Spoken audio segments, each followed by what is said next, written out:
Di tengah pasar yang ramai, seorang tukang bakso bersembunyi di balik penyamarannya. Misinya, membongkar kekejaman preman yang menguasai Surabaya. Tapi, saat dia menggali lebih dalam, rahasia kelam terungkap. Pengkhianat itu ada di dalam timnya. Bisakah dia bertahan dari serangan musuh dan pengkhianatan terdekatnya?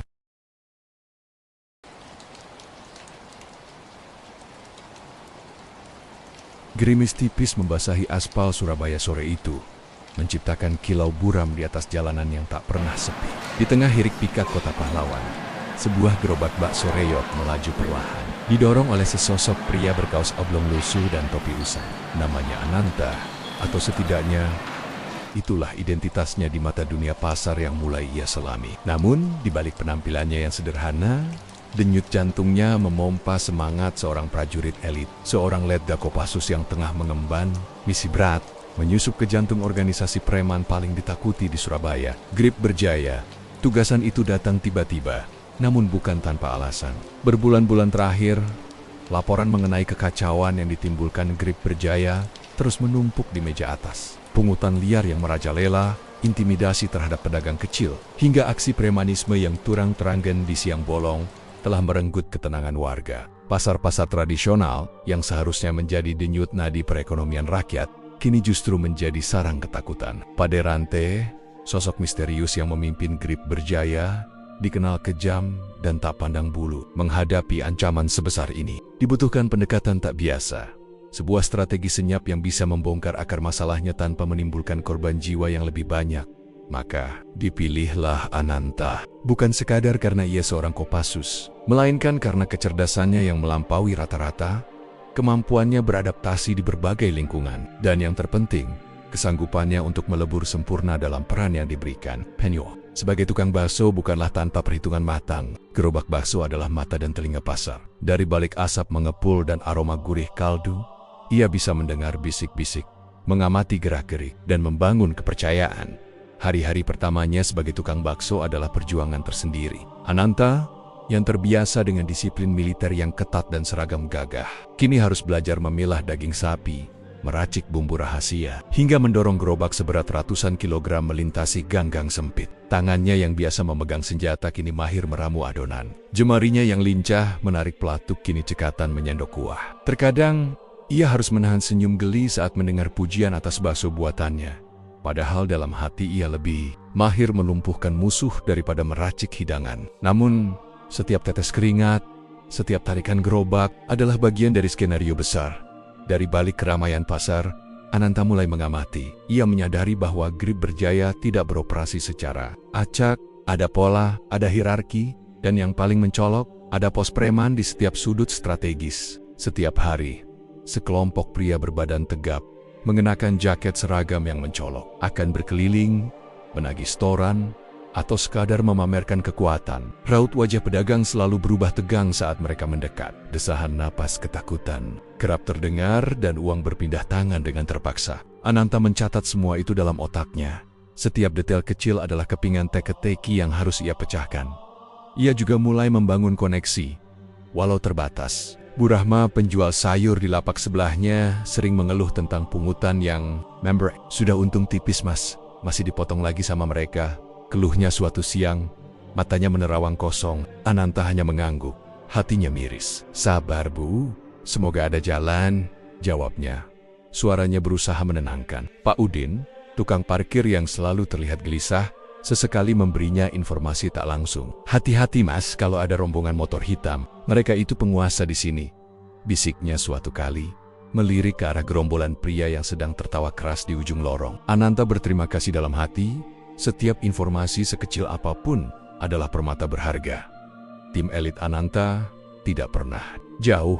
Mereka beroperasi dalam bayangan, seperti siluet di balik tirai panggung. Mayor Bima, pemimpin tim, adalah otak di balik setiap strategi. Letda Citra, ahli komunikasi dan intelijen, memastikan jalur informasi Ananta selalu aman. Serson Mayor Rudi, master penyamaran dan pengawasan, seringkali menyamar menjadi buruh angkut atau pembeli, mengamati Ananta dari kejauhan dan memberikan dukungan tak terlihat. Meskipun berjauhan, mereka adalah satu kesatuan, saling mengisi, saling melindungi. Komunikasi dilakukan melalui perangkat mini yang tersembunyi, kode-kode rahasia, dan pertemuan singkat yang selalu diatur dengan sangat hati-hati.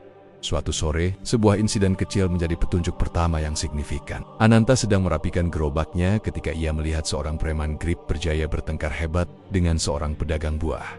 Pedagang itu menolak membayar uang keamanan tambahan. Preman itu berbadan besar dengan tato naga di lengannya, membanting keranjang buah hingga isinya berserakan. Mau melawan? Hah? Kau tidak tahu siapa kami? Teriaknya dengan suara menggelegar. Tangan Ananta gatal ingin turun tangan, namun ia tahu ini bukan saatnya. Ia harus tetap dalam peran. Dengin, mata awas. Ia mengamati preman itu. Tak disangka, pria itu menjatuhkan secari kertas kecil saat berbalik pergi. Ananta, dengan gerakan cepat dan tak mencolok berpura-pura mengelap roda gerobak dan mengambil kertas itu. Kertas itu lusuh, berisi tulisan tangan yang terburu-buru, setoran 2805, PKL 20,0, gudang lama belakang pasar, sebuah alamat, sebuah waktu. Jantung Ananta berdegup kencang. Ini adalah informasi pertama yang konkret, petunjuk menuju sarang mereka. Ia segera melaporkan penemuan itu kepada timnya. Mayor, saya punya sesuatu, bisiknya melalui alat komunikasi. Rahasia malam itu, sepertinya mereka punya jadwal setoran rutin di gudang belakang pasar. Suara Mayor Bima terdengar tegang namun antusias. Bagus Ananta, ini awal yang baik. Terus pantau, jangan sampai ada kesalahan. Misi ini bukan hanya tentang menangkap preman. Ini tentang mengembalikan keadilan, memulihkan harapan, dan menunjukkan bahwa negara tidak akan pernah kalah dari kekacauan. Di balik asap baso yang mengepul, tekad Ananta semakin membara. Surabaya harus kembali damai, dan ia, si tukang bakso rahasia, adalah salah satu kuncinya. Udara malam mulai dingin, namun semangat Ananta tak pernah padam. Ia tahu, perjalanan masih panjang, penuh rintangan. Tapi ia adalah Ananta, prajurit Kopassus, dan misi ini adalah segalanya. Informasi mengenai gudang lama belakang pasar yang Ananta temukan dari secari kertas lusuh menjadi bara api pertama yang menyulut misi ini. Malam itu, setelah melaporkannya kepada Mayor Bima, tidur Ananta terasa lebih tipis dari biasanya. Pikiran-pikiran berkejaran, menyusun potongan puzzle yang perlahan mulai terlihat bentuknya. Keesokan paginya, ia kembali berbaur dengan riuhnya pasar, mendorong gerobak bakso yang kini terasa lebih seperti kendaraan tempur dalam pertempuran intelijen. Kali ini, fokus Ananta lebih tajam. Ia tak hanya menjual bakso, melainkan juga menajamkan indera keenamnya. Ia mengamati pria berjaket grip berjaya dengan intensitas berbeda. Mereka lebih dari sekadar pemeras. Mereka adalah bagian dari sistem roda penggerak mesin kriminal pada rantai. Ananta belajar mengenali wajah-wajah yang paling sering berpatroli, membedakan antara petugas lapangan yang berani menagih langsung dan mandor yang hanya mengawasi dari jauh dengan tatapan mata dingin. Ada seorang pria bertato jangkar di leher, sering dipanggil Bang Jalu, yang tampak memiliki pengaruh signifikan di antara para preman rendahan. Bang Jalu selalu dikelilingi beberapa anak buahnya, tawanya keras dan bicaranya ceplas-ceplos, namun matanya tajam dan waspada.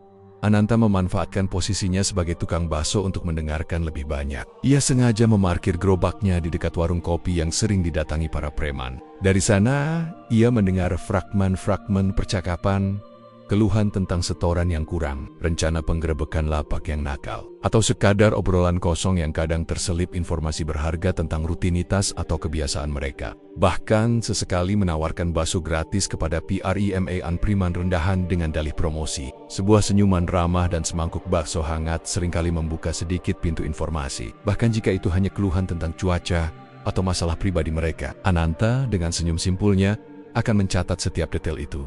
Mayor Bima dan timnya bekerja tanpa henti di belakang layar, menganalisis setiap laporan yang dikirim Ananta. Citra, dengan keahliannya di bidang intelijen, mulai menyusun profil lengkap setiap anggota grip berjaya yang teridentifikasi, mencari tahu latar belakang, koneksi, hingga potensi kelemahan mereka. Rudy, si ahli penyamaran, kadang muncul di pasar dalam wujud yang berbeda. Sesekali menjadi pembeli, sesekali menjadi pedagang asongan, hanya untuk mengamati Ananta dan memastikan keamanannya dari jarak jauh, sekaligus mengumpulkan informasi. Mereka adalah jaring pengaman tak terlihat yang melingkupi Ananta. Bang Jalu tampaknya kunci. Mayor, lapor Ananta suatu malam melalui jalur komunikasi terenkripsi. Dia sering bicara tentang pesanan dari atas, dan dia punya banyak anak buah yang patuh. Sepertinya dia salah satu tangan kanan utama Pak Derante.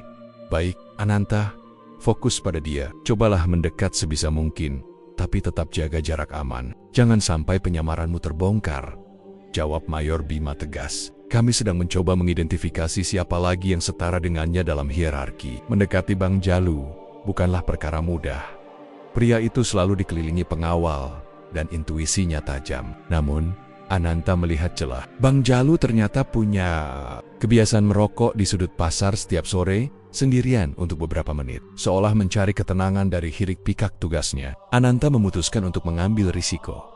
Sore itu, Ananta sengaja mendorong gerobaknya melewati Bang Jalu yang sedang asyik menghisap rokoknya. Ia pura-pura kesulitan melewati tumpukan sampah. "Permisi bang," katanya sopan, mengangguk. Bang Jalu meliriknya. Tatapannya dingin. "Minggir, jangan halangi jalan." "Maaf bang, gerobak saya agak macet," jawab Ananta.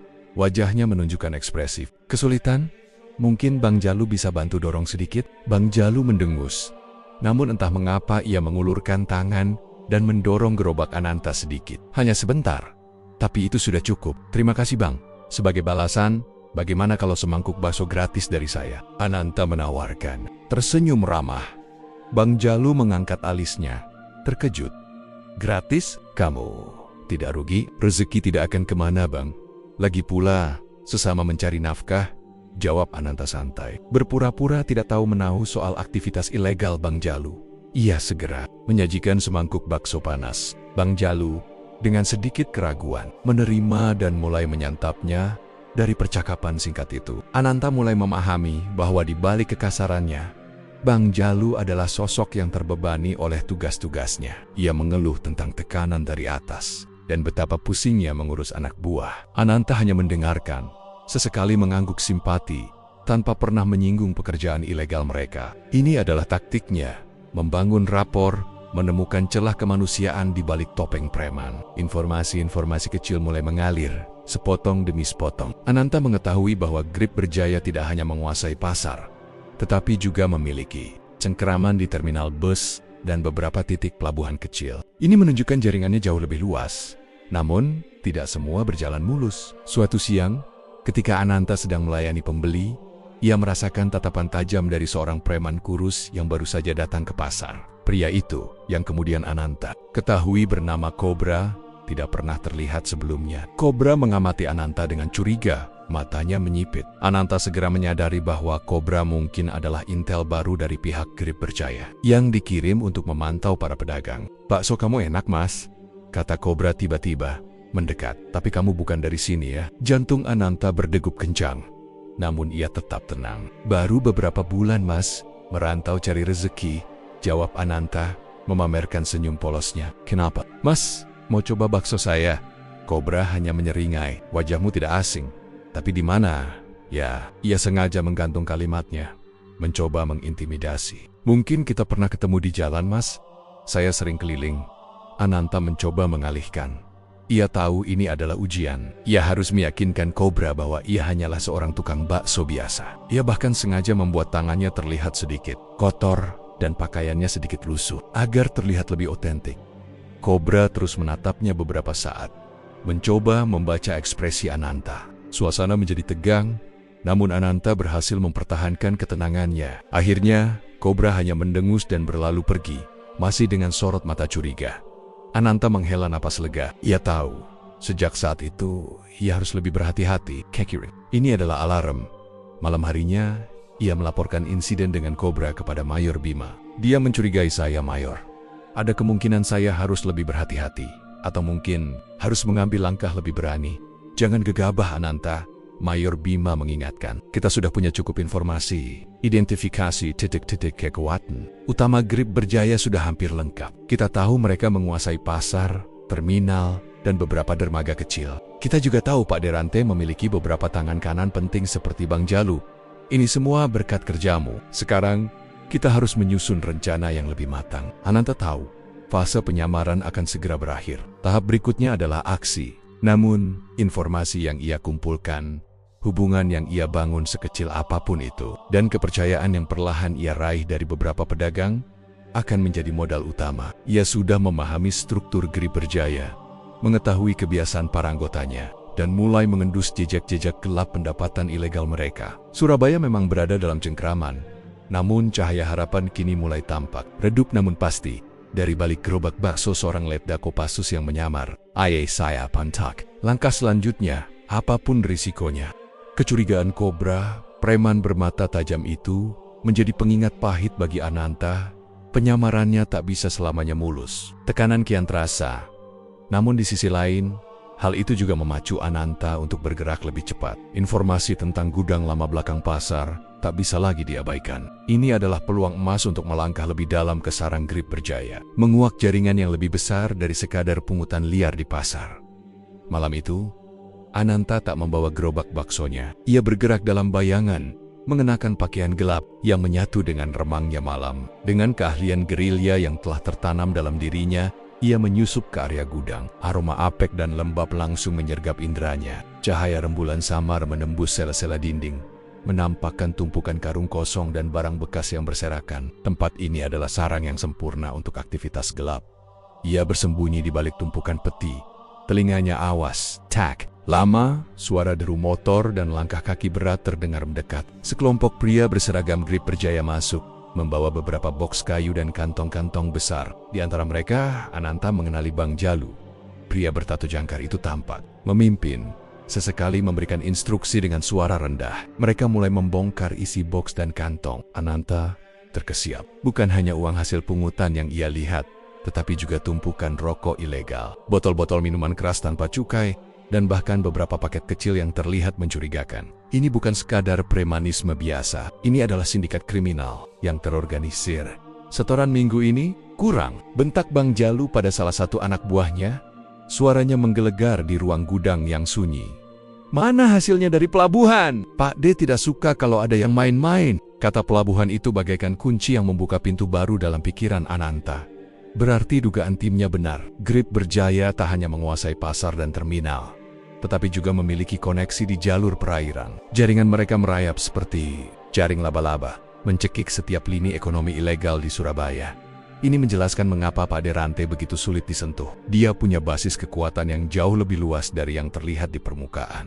Penyelidikan Ananta terus berlanjut di hari-hari berikutnya. Ia mencoba mencari tahu rute distribusi barang-barang ilegal itu. Dengan dalih mencari pasokan bahan bakso murah, ia menyusuri lorong-lorong kecil di sekitar pelabuhan rakyat, mengamati aktivitas bongkar muat yang mencurigakan. Ia sesekali melihat beberapa wajah yang ia kenali dari pasar, membawa atau menerima barang di area tersebut. Semua informasi ini ia kirimkan kepada timnya, Citra, di markas rahasia. Menggunakan informasi Ananta untuk memetakan jaringan Grip Berjaya. Peta digital yang diproyeksikan di dinding markas mulai penuh dengan garis-garis merah yang menghubungkan pasar, terminal, gudang lama, dan kini titik-titik di sekitar pelabuhan. Mayor, ini jauh lebih besar dari yang kita duga, lapor Citra. Mereka punya kontrol atas rantai pasokan gelap yang masif. Kita perlu tahu seberapa tinggi jaringannya. Mayor Bima Mareneng, matanya tajam menatap peta. Ananta, fokus pada Pak Derante. Kita harus menemukan markas utamanya, tempat dia bersembunyi, tempat dia mengendalikan semuanya. Mencari tahu keberadaan Pak Derante adalah tugas yang paling berbahaya. Pria itu adalah hantu, namanya disebut dengan ketakutan, namun wujudnya jarang sekali terlihat di depan publik. Ananta tahu, ia harus mengambil risiko yang lebih besar. Suatu sore, sebuah keberuntungan tak terduga menghampiri. Ananta sedang menyajikan bakso kepada beberapa pedagang, ketika sebuah mobil sedan hitam mengkilap berhenti di depan warung kopi tempat Bang Jalu biasa nongkrong. Dari mobil itu, turunlah seorang pria parubaya, mengenakan batik rapi, dengan rambut klimis dan cincin akik besar di jari telunjuknya. Aura kekuasaan memancar kuat dari dirinya. Bang Jalu dan anak buahnya segera berdiri tegak, menunduk hormat. Pak D, seru Bang Jalu. Suaranya syarat penghormatan. Ananta hampir menjatuhkan sendok baksonya. Ini dia, Pak Derante. Pria yang selama ini hanya ia dengar namanya, kini berada di hadapannya, tak lebih dari 15 meter darinya. Ananta menahan napas, berusaha tetap tenang, melanjutkan pekerjaannya, seolah tak ada yang istimewa. Ia mencuri pandang, mengamati setiap gerak-gerik Pak Derante. Pria itu berbicara dengan suara tenang, namun setiap kata yang keluar darinya memiliki bobot yang kuat. Raut wajahnya dingin, tatapannya menusuk, menunjukkan kekuasaan mutlak yang ia miliki. Ia tidak mengeluarkan ancaman fisik secara langsung, namun kehadirannya saja sudah cukup untuk membuat siapapun bergidik. Pak Derante tidak lama di sana. Ia hanya memberikan beberapa instruksi singkat kepada Bang Jalu, menerima laporan, lalu kembali masuk ke mobilnya dan melaju pergi. Namun, bagi Ananta, pertemuan singkat itu memberikan banyak informasi. Mobilnya, plat nomornya, pengawal yang menyertainya, semua dicatat dalam otaknya. Ia juga melihat lokasi pertemuan itu. Sebuah warung kopi kumuh yang ternyata sering dijadikan tempat pertemuan rahasia para petinggi grip berjaya malam itu. Ananta melaporkan semua detail pengamatan tentang Pak Derante kepada timnya. Dia bukan preman kelas terimayor. Dia punya aura pengusaha, tapi dengan mata seorang predator, dan cara Bang Jalu menghormatinya. Dia adalah pusat dari semua ini. Plat nomor dan deskripsi fisik sudah kami lacak, Ananta, jawab Mayor Bima. Ada beberapa kecocokan dengan orang-orang yang dicurigai punya hubungan dengan lingkaran dalam di pemerintahan. Ini makin menarik. Mendengar kata pemerintahan, sebuah alarm berbunyi dalam benak Ananta. Selama ini ia hanya berpikir tentang premanisme biasa. Tapi jika Pak Derante punya koneksi dengan pejabat, maka misi ini akan jauh lebih rumit. Jauh lebih berbahaya. Ini bukan lagi sekadar membersihkan pasar, melainkan membongkar mafia yang merusak tatanan negara. Rasa frustrasi dan kemarahan mulai menyeruak dalam diri Ananta. Bagaimana mungkin para penegak hukum yang seharusnya melindungi rakyat justru terlibat dalam kejahatan seperti ini? Emosi itu memberinya dorongan baru. Ia tidak bisa mundur. Demi Burama, demi Pak Udin, demi semua pedagang kecil yang tertindas, misi ini harus berhasil. Ia harus menemukan markas utama Pak Derante, tempat semua benang merah terhubung. Tempat ia bisa mengumpulkan bukti yang tak terbantahkan. Ia tahu tindakan gegabah bisa berakibat fatal, namun berdiam diri juga bukan pilihan. Surabaya membutuhkan kebebasan, dan ia adalah salah satu prajurit yang bersumpah untuk memperjuangkannya. Ia akan terus merayap dalam bayangan, seperti mata-mata dalam jaring laba-laba, sampai ia menemukan jantungnya. Keterlibatan Pak Derante dengan pihak-pihak berpengaruh di pemerintahan menjadi beban berat di pundak Ananta. Informasi yang ia dapatkan dari pengamatan terhadap Bang Jalu dan pertemuan singkat dengan Pak Derante di warung kopi kumuh itu semakin mengukuhkan dugaan bahwa misi ini bukan sekadar penumpasan preman biasa. Ini adalah pertarungan melawan tentakel korupsi yang merayap hingga ke eselon tertinggi, mengancam fondasi keadilan. Kemarahan yang membara di hati Ananta bercampur dengan rasa frustrasi. Namun di atas segalanya, tekadnya justru mengeras. Setelah melaporkan semua temuannya, tim Ananta yang dipimpin oleh Mayor Bima mengadakan rapat rahasia di sebuah safe house yang terletak jauh dari keramaian kota. Ruangan itu dipenuhi peta digital, skema jaringan, dan foto-foto yang Ananta kirimkan. Citra dengan jari-jari lincahnya memproyeksikan seluruh data yang telah terkumpul. Nama-nama preman, lokasi markas, jalur distribusi barang ilegal, paling krusial, jejak-jejak koneksi Pak Derante dengan figur-figur yang terindikasi memiliki jabatan resmi. Ini jaringannya jauh lebih besar dan kuat dari yang kita perkirakan, ujar Mayor Bima, menunjuk ke titik-titik merah di peta. Pak Derante bukan hanya preman jalanan, dia seorang bos sindikat yang dilindungi. Menariknya, jalur distribusi mereka tidak hanya mengandalkan darat dan laut, tapi juga ada indikasi penggunaan jalur udara melalui kargo-kargo kecil yang jarang terdeteksi. Ananta mengangguk. Itu menjelaskan mengapa pasokan mereka begitu lancar. Cobra, si preman baru yang mencurigai saya, kemungkinan adalah indikasi bahwa Pak Derante juga memperketat pengawasan internalnya. Dia mungkin sudah mencium ada sesuatu yang tidak beres. Berarti waktu kita tidak banyak, sambung Sersan Mayor Rudi. Nada suaranya tegas. Kita harus bergerak sebelum mereka menyadari sepenuhnya keberadaan kita. Mayor Bima menatap Ananta. Kita sudah punya cukup informasi untuk melancarkan serangan awal. Tujuannya bukan untuk menangkap Pak Derante secara langsung, melainkan untuk melumpuhkan sebagian besar jaringannya, membuat dia terpojok, dan memaksa dia keluar dari persembunyiannya. Kita juga harus mengumpulkan bukti yang lebih konkret tentang keterlibatan pejabat. Rencana mulai disusun dengan cermat, detail, demi detail. Tim memutuskan untuk melakukan serangan multi-titik secara simultan. Satu tim akan menyergap gudang lama, belakang pasar, memutus jalur distribusi utama mereka dan mengumpulkan bukti fisik. Tim lain akan fokus pada area pelabuhan dan terminal, mengganggu operasi logistik mereka. Sementara itu, peran Ananta akan menjadi yang paling krusial dan paling bebah. Ananta, kamu akan menjadi ujung tombak, kata Mayor Bima. Suaranya serius. Kamu akan tetap dalam penyamaranmu. Tujuanmu adalah mengumpulkan informasi tentang markas utama Pak Derante. Kita sudah punya beberapa kandidat lokasi berdasarkan pelacakan mobilnya dan pola pergerakan pengawalnya. Begitu aksi di tempat lain dimulai, Grip Berjaya akan panik.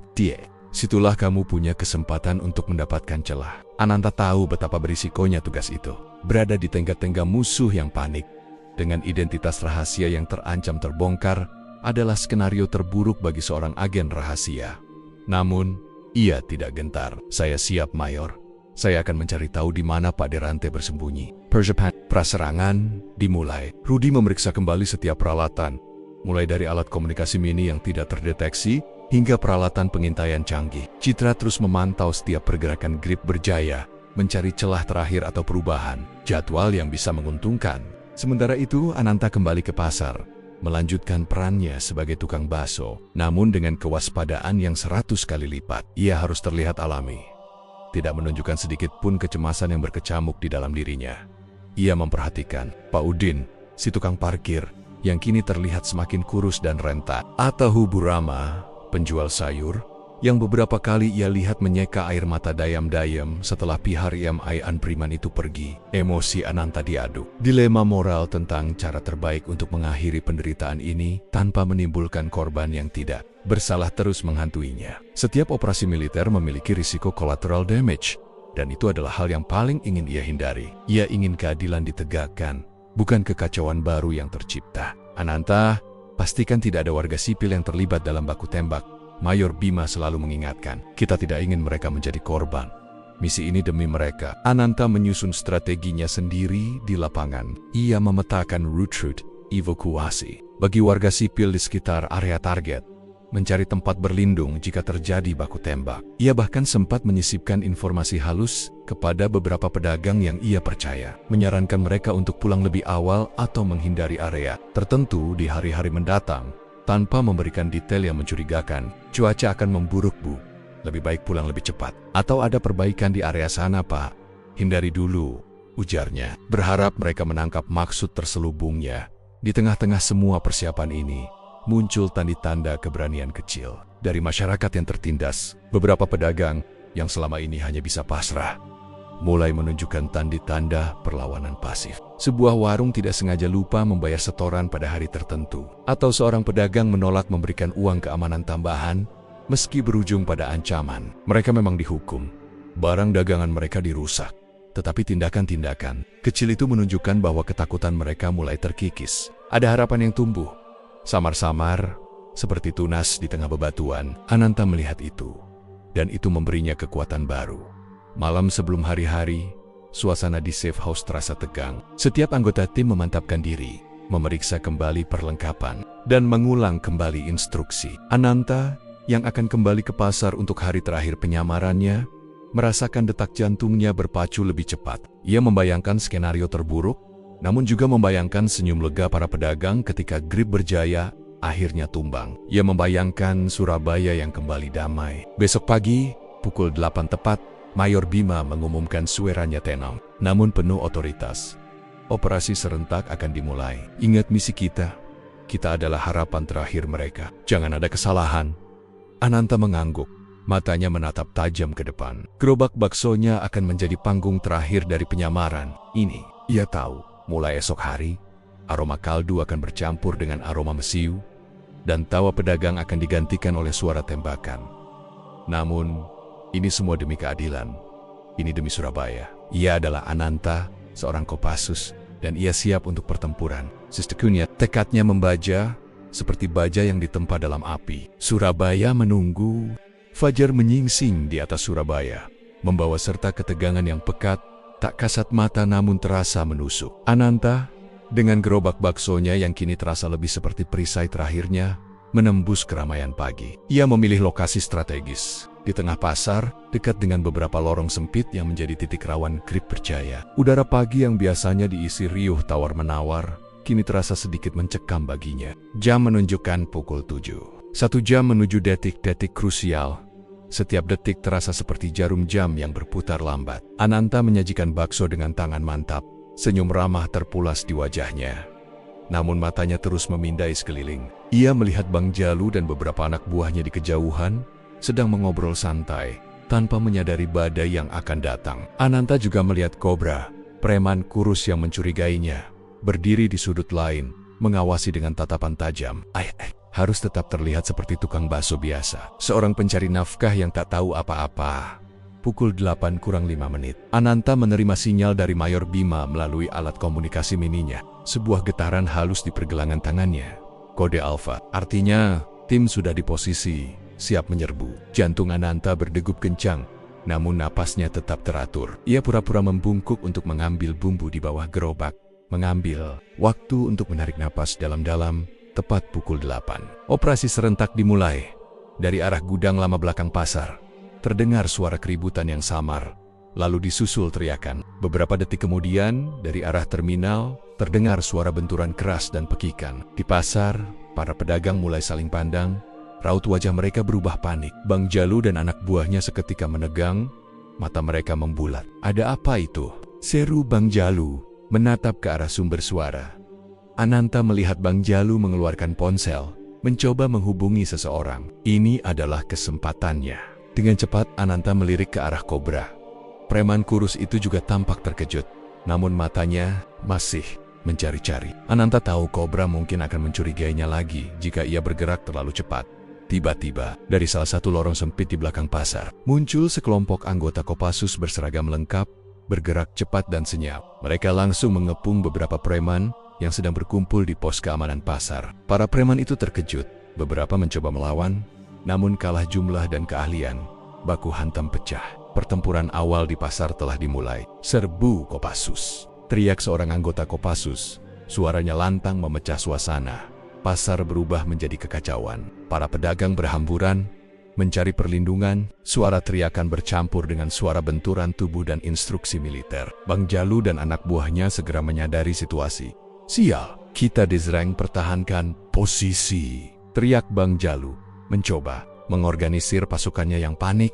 Ananta melihat Kobra mencabut sebilah pisau dari balik bajunya. Matanya melotot penuh amarah dan kekejutan. Kobra menatap ke arah Ananta, seolah baru menyadari sesuatu. Dasar bajingan, kau mata-mata, teriaknya, menunjuk Ananta, lalu menyerbu ke arahnya. Ini dia momen yang Ananta nanti sekaligus hindari. Penyamarannya terbongkar. Namun, ini juga adalah kesempatannya untuk menunjukkan aksi sesungguhnya. Ananta tak lagi bersembunyi di balik gerobak bakso. Ia dengan cepat menendang roda gerobaknya, menjadikannya perisai sementara dari serangan Kobra. Ia melesat mundur, menghindari sabetan pisau Kobra yang membabi buta. Minggir, jangan halangi jalan. Ananta berteriak kepada para pedagang yang masih berdesakan di dekatnya, memastikan mereka menjauh dari zona bahaya. Kobra menyerang lagi. Namun Ananta sudah siap. Dengan gerakan gesit, ia menangkis pisau Kobra menggunakan lengan bawahnya yang telah terlatih, lalu melayangkan tendangan samping ke perut preman itu. Kobra terhuyung, namun tetap bergeming. Matanya penuh dendam. Ia adalah lawan yang gigih. Sementara itu, Ananta juga harus mengamati situasi keseluruhan. Tim yang bertugas di pasar berhasil melumpuhkan beberapa preman utama. Mereka bergerak efisien, menggunakan taktik yang terencana. Namun Grip Berjaya juga memberikan perlawanan sengit. Beberapa preman membawa senjata tajam, bahkan ada yang terlihat membawa pistol kecil. Suara tembakan meletus di kejauhan, kemungkinan dari area pelabuhan atau terminal. Ananta melihat Bang Jalu memimpin beberapa preman ke arahnya, ingin membantu Kobra. Ia dalam bahaya besar. Namun, Ananta tak panik. Ia adalah prajurit elit. Sudah dilatih untuk situasi seperti ini. Dengan sekali sentakan, Ananta melumpuhkan Kobra dengan pukulan telak ke rahangnya, membuat preman itu terhuyung dan jatuh tak sadarkan diri. Ananta tak membuang waktu. Ia segera berlari menuju Bang Jalu, yang kini menjadi target utamanya. Bang Jalu, menyerah saja, teriak Ananta. Suaranya sudah berubah menjadi suara seorang komandan, bukan lagi tukang bakso ramah. Bang Jalu terkejut mendengar perubahan suara Ananta. Wajahnya pucat pasi menyadari ia telah tertipu selama ini. Jadi kau, bajingan keparat. Drone-nya mencabut sebuah golok. Pertarungan sengit terjadi antara Ananta dan Bang Jalu. Bang Jalu kuat dan berpengalaman dalam pertarungan jalanan. Namun Ananta memiliki keunggulan dalam teknik dan kecepatan. Setiap gerakan Ananta efisien, setiap pukulan terarah. Ia menangkis sabetan golok Bang Jalu, lalu melancarkan serangkaian serangan cepat yang tak terduga. Sebuah tendangan ke lutut membuat Bang Jalu terhuyung, lalu pukulan siku telak ke pelipisnya membuatnya limbung pada akernia. Ananta berhasil melucuti golok Bang Jalu, dan melumpuhkannya dengan kuncian tangan yang membuat Bang Jalu menjerit kesakitan sebelum akhirnya tumbang tak berdaya. Kemenangan kecil ini adalah bagian dari rencana besar. Semua preman di pasar sudah terkontrol, Mayor, lapor Ananta melalui komunikasinya. Suaranya sedikit terengah. Bang Jalu sudah diamankan. Bagus, Ananta. Tim di gudang dan terminal juga berhasil melumpuhkan perlawanan. Sahat Mayor Bima. Suaranya penuh adrenalin. Sekarang, fokus pada tujuan utama. Cari tahu markas Pak Derante. Mereka pasti panik dan akan menghubunginya. Ananta melihat kekacauan di pasar mulai mereda. Para prajurit Kopassus dengan sigap mengamankan PREMA Unprimen yang telah dilumpuhkan. Beberapa anggota tim Ananta sendiri juga terlihat sibuk. Verson Mayor Rudy yang kini dalam seragam tempurnya mendekat. Kau baik-baik saja, Ananta? Tanyanya. Sedikit khawatir melihat Ananta yang baru saja terlibat perkelahian sengit. Aku baik, Rudy, jawab Ananta. Kita berhasil. Setidaknya di sini. Namun, di tengah euforia kemenangan awal itu, Ananta menyadari satu hal. Ada satu anggota tim yang tidak ia lihat sejak operasi dimulai. Bukan Citra atau Mayor Bima yang berada di markas, melainkan salah satu anggota tim lapangan. Ananta mencoba menghubungi anggota itu melalui komunikasinya, namun tidak ada respons. Sebuah tidak enak mulai merayapi hatinya. Pertempuran memang telah dimenangkan, namun perang yang sesungguhnya baru saja akan dimulai. Kemenangan awal di pasar, gudang, dan terminal terasa manis. Namun bagi Ananta, rasa pahit mulai menyelinap. Kecurigaan tentang anggota tim yang tidak merespons panggilannya semakin mengusik. Setelah memastikan Bang Jalu dan preman lainnya aman dalam pengawasan tim, Ananta segera mencari Sersan Mayor Rudy. Rudy, di mana Yoga? Tanya Ananta. Nada suaranya mengandung kekhawatiran yang samar. Yoga adalah anggota tim lapangan yang seharusnya berada di sektor pasar bersamanya. Rudy mengerutkan. Kenning, Yoga bukannya dia bagian dari tim pengamanan di sisi timur, Nanta? Dia seharusnya melaporkan posisi sejak tadi. Rudy mencoba menghubungi Yoga melalui perangkat komunikasinya, namun hanya keheningan yang menjawab. Raut wajahnya berubah serius. Tidak ada respons. Ini tidak biasa. Mayor Bima, yang baru saja tiba di lokasi pasar setelah mengonfirmasi keberhasilan di titik-titik lain, mendengar percakapan itu. Apa yang terjadi? Tanyanya tegas. Yoga hilang kontak, Mayor, lapor Rudy, matanya memancarkan kekhawatiran. Dia tidak ada di posisinya, dan panggilanku tidak dijawab. Kemenangan di pasar seketika terasa hambar. Sebuah alarm berbunyi keras dalam benak Ananta. Keberhasilan operasional yang begitu mulus, hampir terlalu mulus, tiba-tiba terasa aneh. Apakah ini bagian dari jebakan, atau lebih buruk, ada sesuatu yang salah di dalam tubuh mereka sendiri? Kari Daya, perintah Mayor Bima, suaranya mengandung urgensi yang sama dengan yang dirasakan Ananta. Kita tidak meninggalkan siapapun di belakang. Sementara sebagian tim menyebar mencari Yoga, Ananta dan Mayor Bima segera menuju ke salah satu titik di pasar yang paling rawan. Tempat persembunyian kecil yang sering digunakan Grip berjaya untuk menyimpan setoran penting mereka. Mereka menemukan bukti atau petunjuk tambahan. Di balik tumpukan karung goni, mereka menemukan sebuah brankas kecil yang dibongkar paksa oleh tim sebelumnya. Isinya adalah tumpukan uang tunai, sejumlah dokumen catatan keuangan, dan sebuah kotak kayu. Yang Menkelok Mayor Bima mengambil kotak kayu itu. Saat membukanya, baik Ananta maupun Mayor Bima terkesiap. Di dalamnya bukan barang ilegal, melainkan serangkaian berkas dan foto-foto. Berkas-berkas itu bukan sekadar catatan kriminal. Ada surat-surat resmi berlogo institusi pemerintahan, izin-izin palsu, dan daftar nama-nama dengan jumlah transfer uang yang fantastis. Foto-foto itu menunjukkan Pak Derante sedang bersalaman akrab dengan beberapa individu yang sangat dikenal publik, termasuk seorang pejabat daerah yang memiliki reputasi bersih, serta seorang pengusaha besar yang selama ini dikenal sebagai dermawan.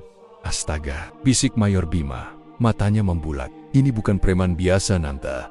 Ini jaringan mafia yang melibatkan orang-orang atas. Ananta merasakan darahnya mendidih. Plot twist ini, yang selama ini hanya ia duga, kini terhampar di depannya dalam bentuk bukti tak terbantahkan. Pak Derante bukan hanya seorang pemimpin preman, melainkan dalang di balik layar yang memiliki kekuatan dan perlindungan dari pihak-pihak berkuasa. Segala kekacauan di Surabaya Punut and Liar, distribusi barang ilegal, semua itu bukan hanya untuk memperkaya preman, tetapi juga untuk melayani kepentingan koruptor kelas kakap yang menikmati kekayaan dari penderitaan rakyat. Ini menjelaskan mengapa mereka begitu sulit disentuh, ucap Ananta. Suaranya menahan kemarahan. Mereka punya payung yang sangat besar. Mayor Bima menghela napas panjang. Ini mengubah seluruh misi kita. Target kita bukan hanya Grip berjaya, tapi juga membersihkan parasit yang menggerogoti pemerintahan dari dalam. Saat itu, ponsel Ananta berdering.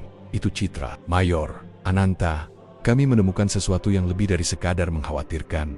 Suara Citra terdengar tegang. "Saat memeriksa ponsel salah satu preman yang dilumpuhkan, kami menemukan pesan masuk yang baru saja terkirim. Isinya adalah koordinat dan sebuah pesan pendek. Misi berhasil, target aman." Segera kabur Ananta dan Mayor Bima saling pandang. Misi berhasil, target aman? Mereka belum menangkap Pak Derante. Siapa target itu?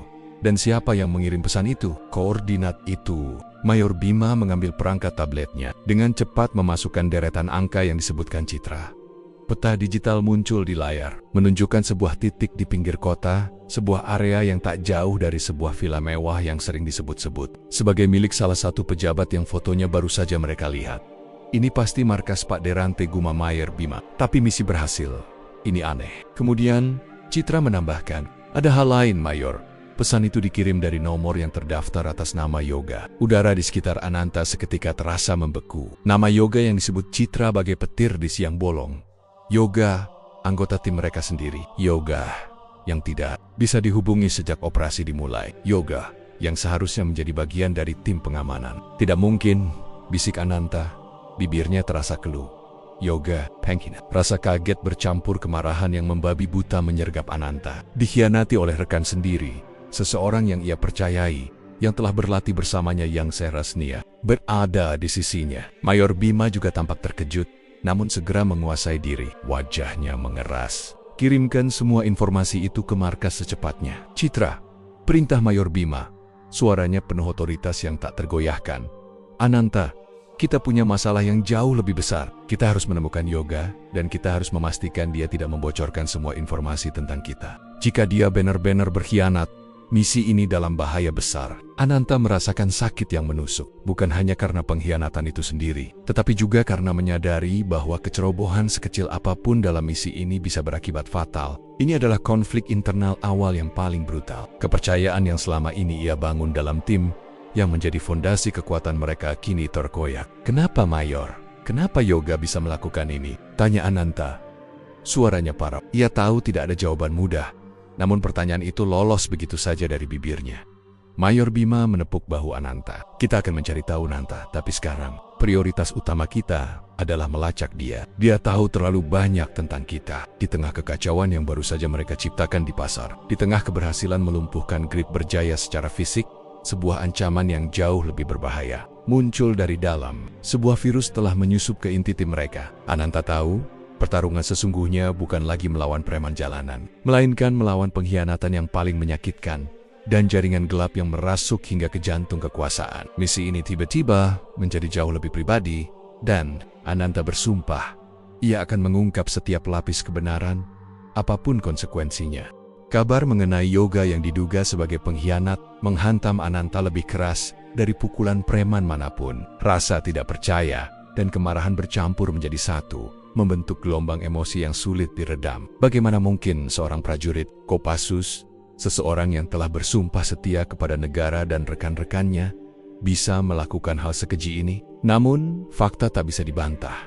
Koordinat yang terkirim dari ponsel Yoga, yang mengindikasikan markas utama Pak Derante, serta pesan misi berhasil, target aman, adalah bukti yang terlalu kuat. Mayor Bima, dengan ketenangan yang mengagumkan, di tengah situasi krisis, segera memerintahkan Citra untuk melakukan pelacakan mendalam terhadap Yoga. Setiap jejak digital, setiap transaksi keuangan, setiap koneksi yang mungkin ia miliki di luar tim, cari tahu semua. Perintah Mayor Bima. Dan pastikan semua jalur komunikasi kita aman, ada tikus di dalam, dan kita tidak bisa membiarkan informasi lain bocor. Ananta merasakan beban di pundaknya semakin berat. Selain harus menghadapi musuh dari luar yang kini diketahui memiliki koneksi kuat di pemerintahan, ia juga harus berurusan dengan musuh dari dalam. Ini adalah ujian terbesar bagi kepemimpinan dan naluri prajuritnya. Ia tidak bisa menunjukkan kelemahan. Kita tidak bisa langsung menyergap Yoga, Mayor, usul Ananta. Jika dia benar-benar pengkhianat, dia pasti sudah tahu kita akan mencarinya. Kita perlu tahu seberapa jauh dia terlibat, dan untuk siapa sebenarnya dia bekerja. Ada kemungkinan dia hanya pion kecil dalam permainan yang lebih besar. Mayor Bima mengangguk setuju. Ide yang bagus. Kita akan memancingnya keluar. Kita akan memberikan umpan informasi palsu. Lihat bagaimana reaksinya. Rencana disusun. Ananta dan Meabi memutuskan untuk menyebarkan informasi bahwa mereka akan melancarkan serangan besar-besaran ke salah satu gudang kecil yang belum sepenuhnya dibersihkan. Seolah-olah itu adalah target prioritas berikutnya. Informasi ini sengaja dibocorkan melalui saluran yang Yoga, jika dia memang memata-matai, kemungkinan besar akan akses. Tujuannya adalah melihat apakah informasi itu akan sampai ke pihak Pak Derante. Dan jika ya, bagaimana tanggapan mereka? Sementara itu, Ananta melakukan penyelidikan internal secara diam-diam. Ia memutar kembali setiap interaksi dengan Yoga, mencoba mencari tanda-tanda atau kejanggalan yang selama ini luput dari perhatiannya. Ia ingat Yoga seringkali menjadi orang pertama yang menawarkan diri untuk tugas-tugas di luar jangkauan pengawasan ketat, atau bahwa ia terkadang menghilang untuk waktu singkat tanpa penjelasan yang jelas. Ada juga beberapa kali Ananta merasa Yoga terlalu banyak bertanya tentang detail operasi atau struktur tim. Selama ini Ananta menganggapnya sebagai bentuk profesionalisme atau rasa ingin tahu. Kini, semua itu terasa seperti tanda-tanda pengkhianat. Kecurigaan itu melumpuhkan sebagian kecil hati Ananta. Ia pernah berbagi makanan dengan Yoga di medan latihan, saling menjaga punggung dalam simulasi tempur. Persahabatan di antara prajurit adalah ikatan yang tak terputus. Kini, ikatan itu terasa seperti belati yang menusuk dari belakang. Perasaan diketabui itu pahit, bahkan lebih pahit daripada kekalahan fisik. Ananta merasa sedih dan kecewa yang mendalam, namun ia memaksa dirinya untuk tetap rasional. Emosi hanya akan mengaburkan penilaiannya. 2 hari kemudian, umpan itu membuahkan hasil. Citra melaporkan adanya pergerakan tidak biasa di sekitar gudang kecil yang mereka jadikan umpan. Preman-preman grip berjaya terlihat memperketat penjagaan dan memasang jebakan. Ini jelas respons terhadap informasi yang mereka sebar. Mereka mengambil umpan kita, Mayor, lapor Citra. Dan pelacak yang kami pasang secara dayam-dayam di tas Yoga menunjukkan dia berada di area tersebut, bukan di lokasi yang seharusnya. Ini adalah konfirmasi yang mereka butuhkan. Yoga adalah pengkhianat. Sekarang kita tahu siapa dia, ucap Mayor Bima dingin. Sekarang kita perlu tahu motifnya. Citra, cari tahu siapa yang dihubungi Yoga sebelum dan sesudah mengirim pesan ke Pak Derante. Rudy, siapkan tim penyergapan, tapi pastikan hanya Yoga yang menjadi target. Pada malam hari yang sama, Citra berhasil mendapatkan akses ke catatan komunikasi Yoga. Yang mereka temukan sangat mengejutkan. Yoga bukan hanya mengirim pesan ke Pak Derante, tetapi juga sering berkomunikasi dengan nomor-nomor asing. Beberapa di antaranya terhubung ke rekening bank di luar negeri dengan jumlah transfer yang besar. Bahkan, ada beberapa panggilan telepon dengan nomor yang terdaftar atas nama seorang pengacara terkenal yang selama ini dicurigai memiliki koneksi dengan lingkaran hitam di pemerintahan. Mayor, Ananta, lapor Citra. Suaranya tegang. Yoga tidak bekerja sendiri. Dia terhubung dengan pihak ketiga. Mungkin seseorang yang berada di atas Pak Derante, yang memberinya perintah dan imbalan. Motifnya jelas uang, dan mungkin juga perlindungan. Informasi ini membuat amarah Ananta memuncak. Bukan hanya pengkhianatan pribadi, tetapi juga penjualan informasi vital tentang misi mereka demi keuntungan pribadi. Yoga telah membahayakan nyawa seluruh tim, bahkan nyawa masyarakat Surabaya, demi segepok uang. Kemarahan itu kini menjadi bahan bakar bagi tekadnya. Kita tidak bisa membiarkan dia lolos, ucap Ananta. Suaranya rendah dan penuh bahaya. Dia tahu terlalu banyak tentang kita. Setiap detail strategi, setiap identitas rahasia, semua berpotensi terbongkar. Rencana untuk menangani Yoga pun disusun. Mereka tidak akan melakukan penangkapan di depan umum untuk menghindari keributan. Sebaliknya, mereka akan memanfaatkan momen ketika Yoga sendirian atau terpisah dari orang lain. Rudy memimpin tim kecil untuk menyergap Yoga di sebuah lokasi terpencil yang biasa ia gunakan untuk pertemuan rahasia malam itu. Ananta memutuskan untuk ikut dalam tim penyergapan, meskipun Mayor Bima sempat ragu. Ini mungkin akan berat bagimu, Nanta, kata Mayor Bima. Saya harus ada di sana, Mayor, jawab Ananta. Matanya menyiratkan tekad yang membaja. Saya perlu melihatnya dengan mata kepala sendiri. Saya perlu tahu kenapa. Tim bergerak senyap di bawah kegelapan malam. Mereka mengamati Yoga yang sedang menunggu seseorang di sebuah bangunan kosong. Ananta melihat Yoga gelisah, terus-menerus memeriksa ponselnya. Sepertinya dia sedang menunggu instruksi berikutnya, atau mungkin imbalan dari aksinya. Saat itulah, Ananta merasakan tekanan mental yang luar biasa. Dalam hatinya, ia berharap ada penjelasan lain, alasan lain yang bisa membenarkan tindakan Yoga. Namun, semua bukti mengarah pada satu kesimpulan, pengkhianatan. Pertarungan ini bukan lagi hanya tentang Surabaya atau Pak Derante. Ini tentang mempertahankan integritas diri, membersihkan nama baik tim, dan memastikan bahwa tidak ada kejahatan, baik dari luar maupun dari dalam, yang bisa dibiarkan begitu saja. Udara dingin malam menusuk tulang Ananta saat ia bergerak senyap bersama tim penyergap. Jantungnya bergemuruh, bukan karena ketakutan, melainkan karena perpaduan kemarahan dan kekecewaan yang mendalam. Di hadapannya, tak jauh dari posisi mereka, Yoga berdiri gelisah di tengah bangunan kosong yang remang-remang. Cahaya bulan samar menyoroti siluetnya. Ananta melihat Yoga berulang kali memeriksa ponselnya. Sesekali melihat ke pintu, menunggu seseorang. Mayor Bima telah mengonfirmasi, ini adalah lokasi pertemuan Yoga dengan salah satu kaki tangan Pak Derante. Mungkin untuk menerima bayaran atau instruksi selanjutnya. Dia di sana, bisik Rudi. Matanya tajam mengamati sendirian. Ini terbaik kita. Mayor Bima mengangguk. Ingat, lumpuhkan saja, kita butuh dia hidup. Ananta memberikan isyarat persetujuan. Ia adalah yang pertama bergerak, memanfaatkan bayangan dan puing-puing bangunan untuk mendekat tanpa terdeteksi. Setiap langkahnya penuh perhitungan, setiap napasnya terkontrol. Ia melihat Yoga menghela napas, gestur kelelahan yang ironis, mengingat pengkhianatan yang baru saja ia lakukan ketika Ananta sudah berada dalam jarak sergap yang optimal. Ia melesat, gerakannya secepat kilat, tanpa suara. Yoga, yang lengah karena terlalu fokus menunggu, tak sempat bereaksi saat tangan Ananta mencengkeram bahunya, membalikkan tubuhnya, dan mendorongnya hingga terpojok ke dinding. Sebuah sentakan cepat, dan Yoga kehilangan keseimbangan. Yoga, suara Ananta rendah, penuh nada bahaya yang tak pernah Yoga dengar sebelumnya. Mata Yoga membelalak kaget. Wajahnya pucat pasi melihat Ananta yang berdiri di depannya. Bukan sebagai teman seperjuangan, melainkan sebagai seorang penegak keadilan yang dikhianati. Ada kilasan rasa takut dan penyesalan di matanya, namun juga tersembunyi tekad untuk melawan. Ananta, apa-apaan ini? Seru Yoga, mencoba melepaskan diri dari cengkeraman Ananta. Tim lain segera mengepung. Rudi dan dua anggota lainnya sudah mengunci setiap jalur pelarian. Yoga menyadari ia terkepung. Ia berhenti meronta, namun tatapan matanya masih penuh tantangan. Kenapa, Yoga? Tanya Ananta. Suaranya kini mengeras, menggema di ruang kosong itu. Kenapa kau lakukan ini? Kau tahu bahaya apa yang kau ciptakan? Kau mengkhianati kami. Kau mengkhianati sumpahmu. Yoga tertawa getir, tawa yang terdengar hampa dan penuh keputusasaan. Pengkhianatan? Kau bicara tentang pengkhianatan, Ananta? Aku hanya mencari jalan keluar. Jalan keluar dari hidup yang kalian sebut mulia ini. Jalan keluar apa? Bentak Ananta. Mencengkeram kerah baju Yoga lebih erat, dengan menjual informasi tentang kami, dengan membahayakan nyawa rakyat yang seharusnya kita lindungi. Rakyat itu hanya pion, Ananta. Kalian terlalu naif. Yoga membalas, matanya penuh cibiran. Mereka semua hanya boneka dalam permainan yang lebih besar. Ada uang, Ananta. Uang! Jutaan yang tidak akan pernah kau dapatkan dengan mengikuti idealisme bodohmu itu. Mayor Bima melangkah maju, wajahnya dingin. Siapa yang memberimu perintah, Yoga?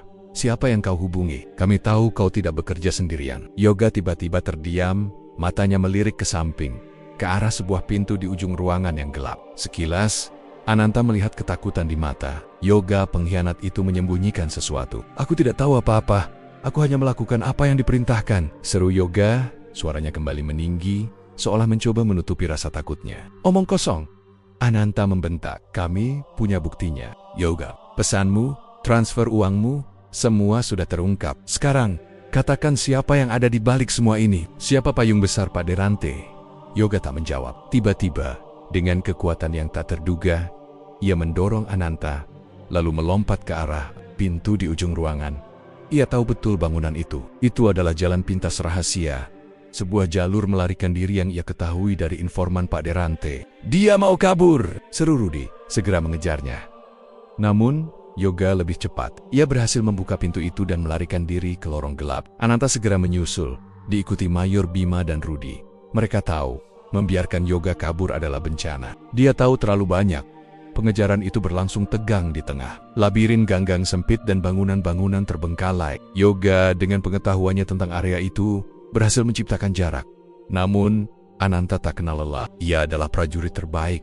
Ia tak akan membiarkan pengkhianat ini lolos tiba-tiba. Dari kegelapan, terdengar suara tembakan bukan tembakan dari tim Ananta, melainkan dari arah Yoga melarikan diri. Ananta dan timnya segera berlindung, waspada, Dia tidak sendirian, seru Maya Bima. Ada yang menjemputnya. Ananta melihat bayangan Yoga terhuyung, lalu ambruk di kegelapan.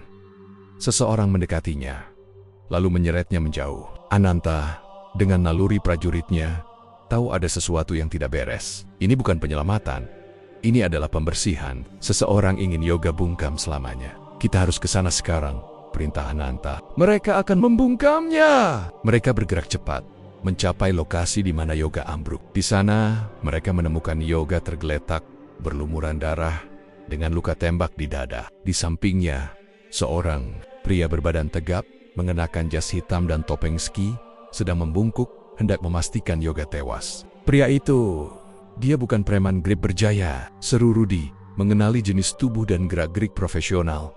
Ananta tak membuang waktu.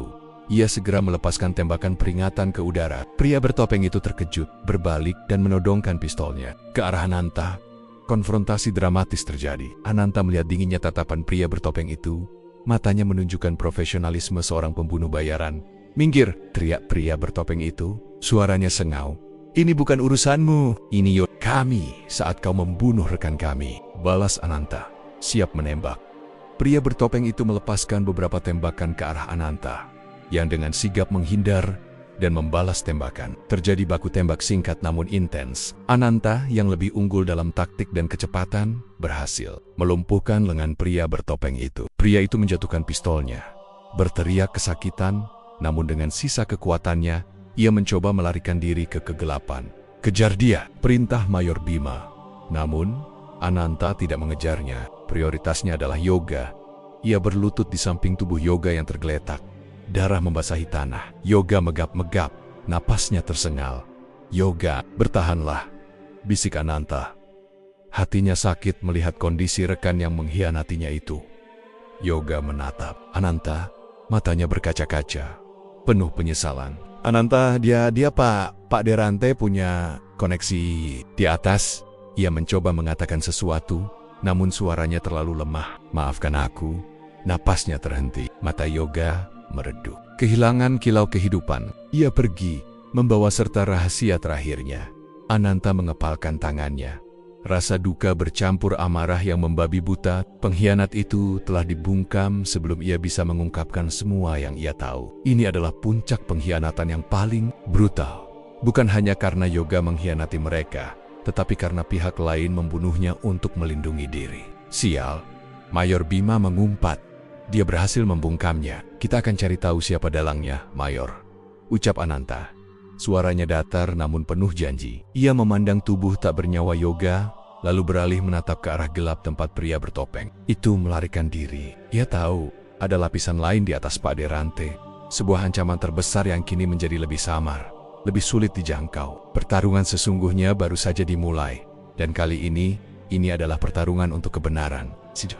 Kematian Yoga adalah pukulan telak yang mengoyak batin Ananta. Bukan sekadar rasa kehilangan seorang rekan, tetapi juga amarah mendalam atas pengkhianatan yang berujung pada pembungkaman brutal. Jasad Yoga tergeletak di tanah, menjadi bukti nyata betapa kejam dan terorganisirnya jaringan di balik Pak Derante. Pria bertopeng yang membunuh Yoga berhasil melarikan diri, menyisakan misteri tentang identitas payung besar yang melindungi para penjahat itu. Dia sengaja dibungkam. Mayor Bima berucap datar, menatap tubuh tak bernyawa Yoga. Dia tahu terlalu banyak. Ananta mengepalkan tangannya, urat di pelipisnya menegang. "Ini tidak akan berakhir di sini, Mayor. Siapapun dalang di balik ini." Mereka, Akan Mem, Rudi dan anggota tim lain datang mendekat. Wajah mereka menunjukkan kesedihan dan kemarahan yang sama. Mereka telah melihat pengorbanan, namun pengkhianatan ini terasa lebih menyakitkan. Mereka mengangkat tubuh Yoga dengan hati-hati. Sebuah upacara hening yang penuh duka. "Kita perlu memperketat keamanan markas," perintah Mayor Bima kepada Citra melalui komunikasinya. "Pastikan tidak ada celah dan fokus pada pelacakan pria bertopeng itu. Dia adalah satu-satunya petunjuk kita sekarang." Dengan kematian Yoga, misi mereka berubah drastis. Ini bukan lagi sekadar penumpasan grip berjaya, melainkan perburuan terhadap dalang yang jauh lebih besar, yang bahkan tega membunuh anggotanya sendiri demi menjaga rahasia. Tekad Ananta membara, didorong oleh dendam atas pengkhianatan dan keinginan kuat untuk menegakkan keadilan sejati. Tim segera kembali ke markas, menganalisis situasi. Citra memproyeksikan data-data terbaru, rekaman CCTV samar yang menangkap sosok pria bertopeng analisis jejak pelarian, dan data forensik dari ponsel Yoga yang untungnya masih bisa diselamatkan sebagian. Kami menemukan sesuatu di ponsel Yoga. Mayor lapor Citra. Matanya terpaku pada layar. Ada satu panggilan terakhir yang dia terima beberapa menit sebelum dia tewas. Nomornya terenkripsi, tapi lokasi seluler terakhir yang terekam sangat dekat dengan kediaman pribadi Pak Bambang. Pak Bambang, Ananta dan Mayor Bima saling pandang. Pak Bambang adalah pejabat tinggi di Dinas Perizinan Kota. Seseorang yang selama ini dikenal bersih dan tak tersentuh. Namanya sempat muncul dalam berkas-berkas yang ditemukan di gudang, namun dianggap sebagai koneksi kecil. Kini, bukti ini mengubah segalanya. Ini menjelaskan semuanya.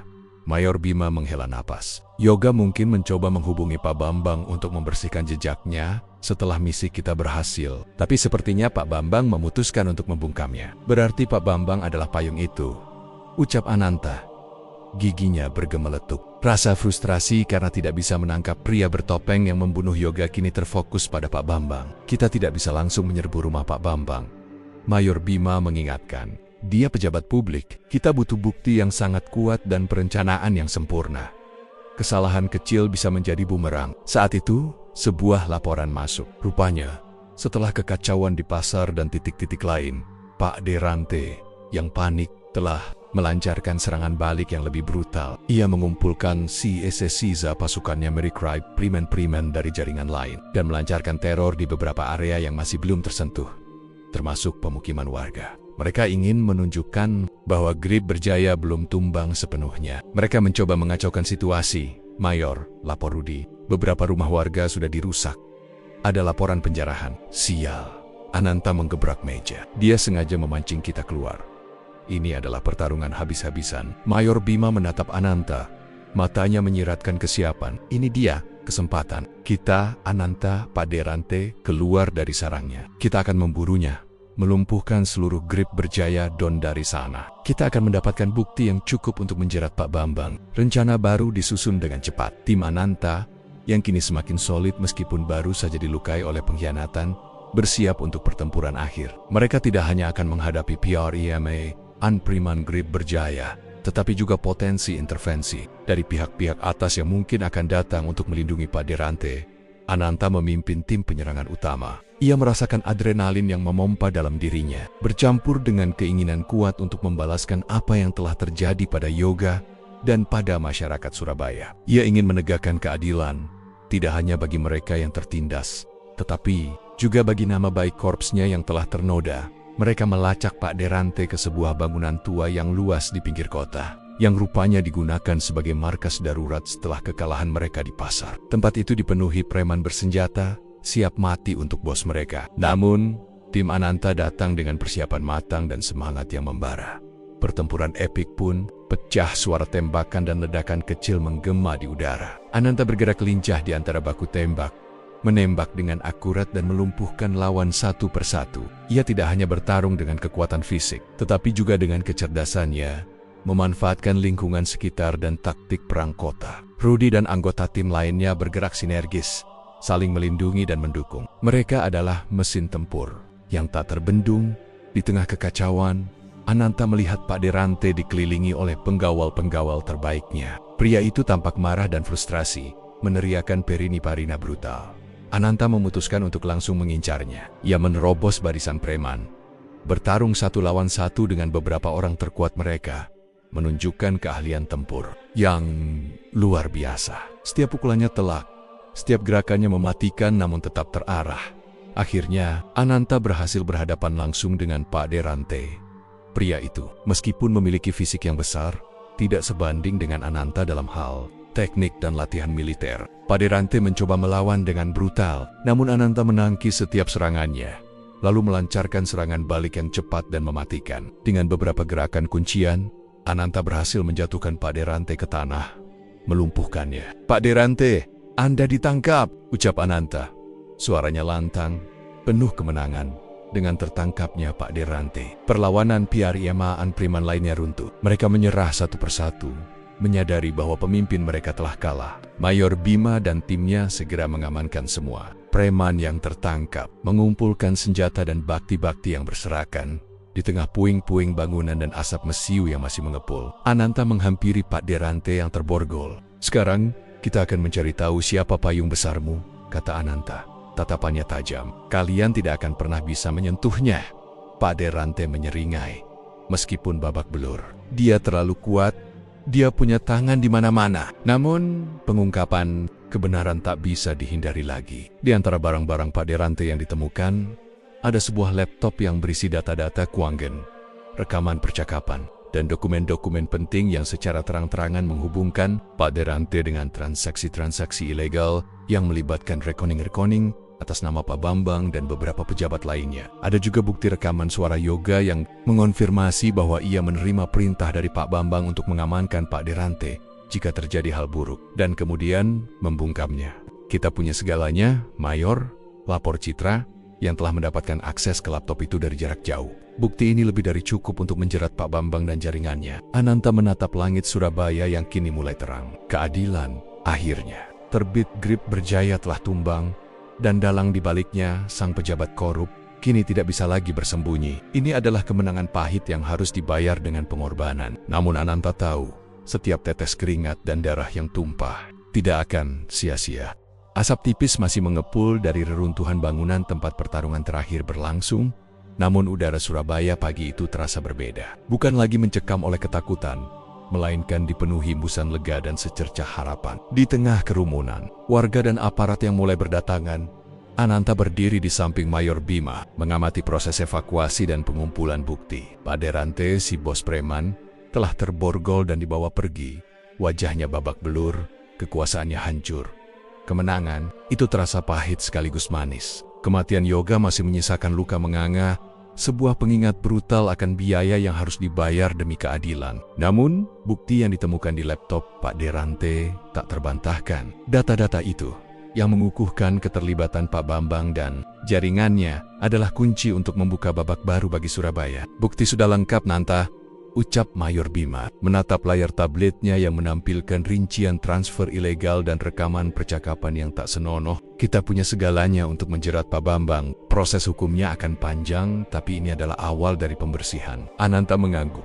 Sorot matanya tajam. Biarkan mereka melihat, Mayor, bahwa tidak ada yang kebal hukum, tidak peduli seberapa tinggi jabatan atau seberapa banyak uang yang mereka miliki. Berita penangkapan Pak De Rante dan terkuaknya keterlibatan pejabat tinggi kota, khususnya Pak Bambang, menyebar dengan cepat seperti api. Media massa di seluruh Indonesia memberitakan, membuat gempar kota Surabaya. Judul-judul utama surat, kabar dan siaran berita televisi dipenuhi kisah tentang operasi Kopassus yang berhasil membongkar sindikat kejahatan terorganisir yang dilindungi. Masyarakat Surabaya yang selama ini hidup dalam biang-biang ketakutan, akhirnya bisa bernapas lega.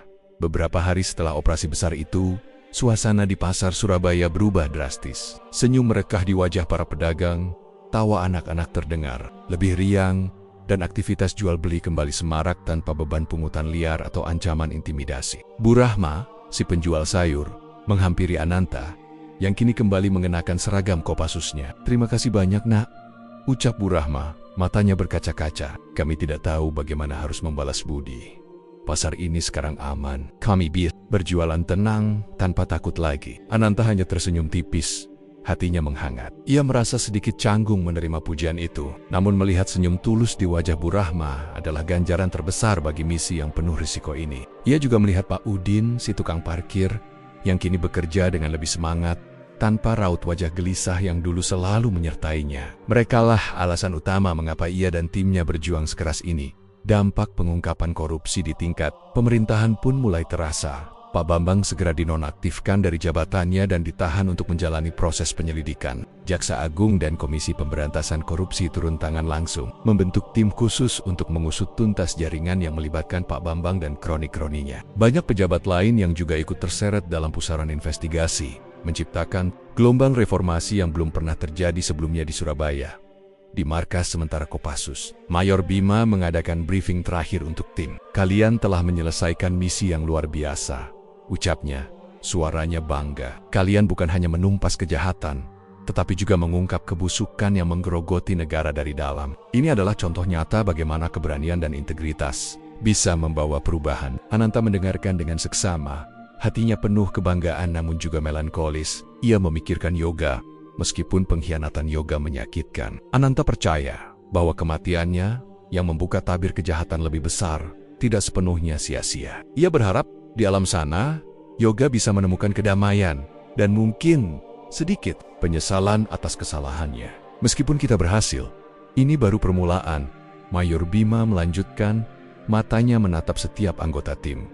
Musuh keadilan tidak akan pernah habis, akan selalu ada tantangan baru, musuh baru. Tapi ingat, kalian adalah yang terbaik, kalian adalah harapan masyarakat. Setelah briefing, Ananta menyendiri, merenungkan semua yang telah ia lalui. Dari seorang tukang bakso penyamar hingga menjadi ujung tombak dalam penumpasan sindikat kriminal, ia telah menyaksikan sisi gelap kemanusiaan, namun juga melihat cahaya harapan dari masyarakat yang gigih. Pengalaman ini telah mengubahnya, membentuknya menjadi prajurit yang lebih matang, lebih waspada, dan lebih memahami kompleksitas perjuangan antara kebaikan dan kejahatan. Ia memikirkan masa depannya. Sebagai seorang prajurit Kopassus, misi-misi lain pasti akan menanti, tantangan-tantangan baru akan muncul. Namun, ia akan menghadapinya dengan keyakinan yang lebih kuat. Ia tahu bahwa perannya bukan hanya sebatas melumpuhkan musuh fisik, tetapi juga menjaga integritas negara, melindungi rakyatnya, dan memastikan bahwa keadilan selalu ditegakkan. Tidak peduli seberapa besar atau kuat musuh yang dihadapinya, Surabaya kini memulai babak baru. Jalan-jalan yang dulu penuh ketakutan kini ramai dengan tawa dan senyuman. Pasar-pasar kembali menjadi pusat perekonomian yang jujur. Pemerintah kota, di bawah pengawasan ketat, mulai menunjukkan komitmen nyata untuk memberantas korupsi dan menciptakan tata kelola yang bersih. Ini adalah harapan baru yang merekah. Hasil dari perjuangan yang tidak mudah. Ananta melihat ke arah matahari yang mulai meninggi, menyinari kota Surabaya dengan hangat. Tugasnya di sini telah selesai. Gerobak baksonya telah dititipkan kepada seorang pedagang muda yang bersemangat, sebuah simbol warisan kebaikan yang akan terus berlanjut. Ia siap untuk kembali ke markas, kembali ke rutinitas pelatihan yang keras, namun dengan pengalaman berharga yang akan selalu ia bawa. Sebagai seorang Kopassus, ia adalah pelindung, dan Surabaya, kota yang pernah ia lindungi, akan selalu menjadi pengingat akan pentingnya perjuangan itu. Ia tahu, di luar sana kejahatan tidak akan pernah tidur. Namun ia juga tahu bahwa ada prajurit-prajurit seperti dirinya yang tidak akan pernah berhenti berjuang demi keadilan. Dan itu adalah janji yang ia pegang teguh untuk Surabaya dan untuk Indonesia.